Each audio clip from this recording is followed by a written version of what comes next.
Мұғалім сырттай қарапайым болып көрінгенмен тарихтағы ең ұлы істің бірі. Ұлықтаймыз студиясында қонақта тәжірибелі ұстаз, 6 бірдей немеренің әжесі Ақмарал Нәсіпқызы. Ұлықтаймыз. Ақмарал Нәсіпқызы, қайырлы күн, студиямызға қош келдіңіз. Сіздің студиямызға келгеніңізге көп рахмет. Сізді келе жатқан төл мерекеңіз ұстаздар күнімен шын жүректен құттықтаймыз. Және де осы Дінмұхаммед Ахметұлы Қонаев атындағы мектебіміздің ашылғанына биыл 20 жыл толып отыр. Ол да мерейлі тойымызбен шын жүректен сізді құттықтаймыз. Және жалпы сізді біздер керемет әже, осы бастауыш сыныптың пән мұғалімі ретінде, тәжірибелі ұстаз ретінде білеміз. Енді сізге бірінші сұрақтардың бірегейі болсын. Неге осы мамандық таңдаған кезде орта буынға беретін мұғалім емес, дәл сол бастауыш сыныптың пән мұғалімін таңдадыңыз? Ол жас маман ретінде қиын соғатын мамандықтардың бірі. Неге сол жолға түстіңіз? Соған қалай келдіңіз? Бастауыш сынып ұстаздарының қай мұғалімінде арқалаған жүгі өте ауыр. Енді менің бастауыш сыныпты таңдаған себебім балалардың қылығы, еркелігі, бір үйдің бір еркелігін жетектеп әкеліп партаға отырғызып, сізге тапсырдым деп айтқанның өзі үлкен бір мәртебе, үлкен бір жүк.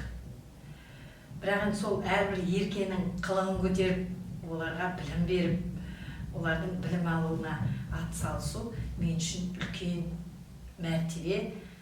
Солар үшін еңбек етесің, солар үшін ізденесің, еңбекке деген құлшынысың артады деп ойлаймын. Енді олар жас буын болып келгеннен кейін кірпішін қалайтын сіздер. Жаңағы жас буын қалай кірпіші сіздерден бастап қаланады, орта буынға барғанда сол тәртібімен, сол тәрбиесімен жүріп кететін. Сол жолда қиындықтар көп болатын шығар, жалпы? Қиындықтар көп болады, талай. Айналайын өтіп кеткен балдары, еркесі, соларды тәрбиелеу қалай жалпы? Айқайға саласыз ба? Қалай әдіс-тәсіл қолданасыз? Енді аюды таяқпен үйретеді дегендей, ол енді баланы таяқта үйрете алмайсың. Ол бала болса да, сол санасына жеткізіп, балаға ақылымызды айтып, арасында арқасынан қағып, айналайынымызды қосып, ата-анасымен хабарласып дегендей түрлі жағдайлардан өтеміз. Солардың партаға отырып білім алып кетуіне еңбегіміз елеулі деп айтамын. Жақсы. Жалпы енді балаларды тәрбие беру жолында, оларға біліммен қоса тәртіпті беру жолында сіз өзіңізге қандай ізденіс үстінде боласыз, қалай өзіңізге шабыттандырасыз? Сократтың сөзі бар ғой, мынандай: әлемді түзегің келсе, әуелі өзіңнен баста деген, өзіңнен түзе деген. Сондықтан да мен әртүрлі ақын жазушылардың шығармаларын оқып, ізденіп, мәдениеттілікті, сыпайылықты, мейірімділікті өзімнің бойыма тартып, және балаларыма соны дартқым келеді. Жалпы енді қазіргі заманда жастарымыз кітапханаға баруда қалды. Кітапханаға барып отырып бір кітап оқитын жастарды көрмейміз. Сіз жалпы осы тәжірибелі ұстаз ретінде, үлкен ересек әже ретінде бір кітапханаға барып кітап оқитын сәттеріңіз бола ма? Мынандай Сократтың сөзі бар ғой: әлемді түзегің келсе, өзіңнен баста дейді. Мен өзі жас кезімнен бастап кітапты оқыған жақсы көремін. Ауылда кішкентай кітапхананың ішінде отырып алып тыныш жерде кітап оқыған жақсы көремін. Жақсы көрдім, немесе үйге алып келіп сол кітаптарды оқитын едім. Кітап оқығанда жас кезімде үйдегі апатайым, анашым айтатын еді: сені жұмсар кезде сен кітап оқуға отырасың да, алманы бір ыдысқа толтырып алып, кітапты қасына қойып оқисың. Енді сені бір жерге жұмсайық десек, ана кітаптан баса алмай біздің не айтқанымызды естімейсің. Әлде сен сол кітапқа беріліп кеттің, я болмаса сол тіл алғың келмей істеп отқан нәрсең. Бірақ мен ол кісілердің айтқанын расында да естімейді екенмін. Кітапқа шын беріліп оқыған болып тұрмын ғой сол кезде. Енді балалардың қазіргі кезде кітапқа бармайтыны ол барлығы да айтылып жатыр. Дегенменен де кітапханаға барып кітап оқып сана сезіміңді ояту деген үлкен рухани байлықты жақсарту деген. Қазір жастарымызға сол бір жетпей тұрған секілді.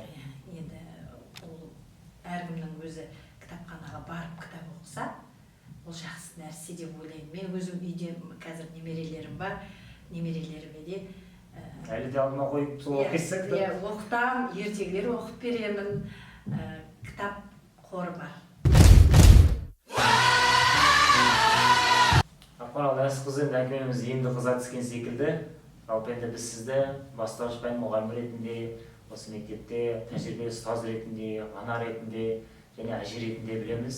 Жақында соның бір куәсі, күні кеше 6-шы немерелі болып жатсыз. Шын жүректен сізді құттықтаймыз. Бауы берік болсын немереңіз, көбейе берсін, шөбере сүйіп жатсын сізге. Жалпы енді сізге сұрақ, бір жылдары естіген ақпаратымыз бойынша сіз екі келінді бір шаңырақта ұстап отырған екенсіз. Ол екеуін тәрбиелеп бір шаңырақта ұстаған кездеріңіз қалай болды жалпы? Әрбір отбасының өзінің заңы, өзінің тәрбиесі болады ғой. Енді біздің шаңырағымызда жолдасымыз екеумізден тараған екі ұлымыз бар. Екі ұл, екі келін түсірдік. Олардан немере көрдік. Қазір расында да рахмет, айтып атсың. Солардан көрген немерелердің қуанышына бөленіп отырған жайымыз бар. Жұмыстан шаршап келгеніңде алдыңнан жүре шығып, сөмкіңнің ішін қопарудың өзі бір бақыт екен. Енді екі келін, бұл енді мен қанша тәрбиелесем де, егер тәрбиесі айтады ғой, тәрбие көрген жерден қыз ал деп. Өздерінің қанына сіңген ата-анасынан дарыған тәрбиесі шығар. Екі келін әлі де бірі апа деп, бірін-бірі сыйлап отырады. Солардың сыйластығын көріп, балаларда біреуін мама деп атса, біреуін екіншісінің кіші мамасы ретінде есептеп, сенің балаң, менің балам деген жоқ. Екеу бірдей тәрбиені беріп, бір шарбақта бір тәрбиеде отырған адамдай болып отыр. Бір келінді енді ұстаған кезде, енді менің білмеймін, жайлығым ба, өзімнің бір нем ба, солай дарыған қасиетім ба, анамнан көрген, өзімде ене көрген кісімін, енемнен алған тәрбием шығар. Атаңа естесең алдыңа сол керек. Атаңа естесең алдыңа сол керек дейді дұрыс. Енді екі келінді тәрбиелеп, екеуін бағыт бағдар беріп.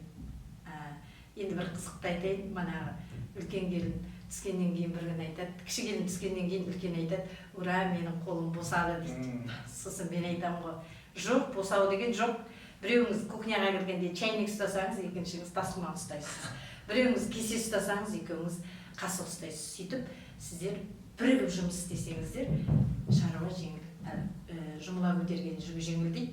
Сондықтан ауызын тату болса ас көп дейді. Сөйтіп, бірігіп тәрбие көріп, бірлесіп отырдық. Қазір енді бәрі бір-бір үй болып отырған балалар балаларын өсіріп рақатын көрсетіп жатыр. Армансыз адам қанатсыз құспен тең дейді. Жалпы кез келген адамның өзінің арманы болады. Сіздің арманыңыз қандай және ол орындалды ма? Армансыз адам болмайды ғой. Адам алдына мақсат қойып, сол арманменен өмір сүреді.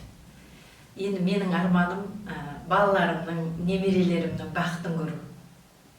Әр уақытта да солардың бір-бір белестерді бағындырып, бір-бір өздерінің алған білімдерін кәдеге асырса, шәкірттерім де, балаларым да, мен баған сол үшін бақыт.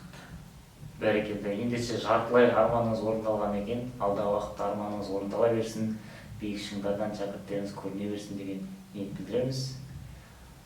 Енді жалпы алдағы уақытта бізде мейрам келе жатқаннан кейін төл мерекеміз ұстаздар күні келе жатыр, және осы мектебіміздің 20 жылдығына орай әріптестеріңізге айтар бір лебізіңіз, тілегіңіз болса мархабат. Енді мен осы ұжымда еңбек еткеніме, осы 44-ші Қонаев атындағы 44-ші мектеп гимназиясында еңбек еткеніме биыл 20 жыл болады екен. Алғаш рет мектеп ашылған кезде линейкаға тұрып, осы жан-жағымызда орыс халқы қыспаққа алып осы мектепті біздер де еленуіміз керек, біздер неге кішкентай мектепте оқимыз деп таласқа түсіп, өзіміздің қазағымыз, қазақ балдарымыз да керемет мектепте оқысыншы деп осы мектеп ашылды. Қуанышымыз қойнымызға сыймай осы мектепке дәріс беріп, ұрпақ тәрбиелеп, өзіміздің бар білген, тоқыған білімімізді балаларға сарп еттік. Бұның ішінде барлық ұжым басшылары, ұжым ұстаздары, барлығы да талмай еңбектене білді, өздерінің еңбектерін көрсете білді. Осы Мұхаммед Қонаев атындағы мектебімізді биіктерден әр уақытта да ұжым мүшелері көрсетіп, алға қарата еңбектеніп, білім берген шәкірттері биік шыңдарды бағындырып, тек қана өздерінің еңбектерінің жемісін көрсін деймін. Жанұяда бақыт тілеймін, барлығына да. Жанұяда тыныштық болса, еңбек етуге әр уақытта да болады. Әрине, керемет. Бізде студиямызда болған бастауыш сынып пән мұғалімі, тәжірибелі ұстаз, керемет ана, тәжірибелі әже Ақмарал Нәсіпқызы. Ұлықтаймыз бағдарламасы, келесі кездескенше аман сау болайық.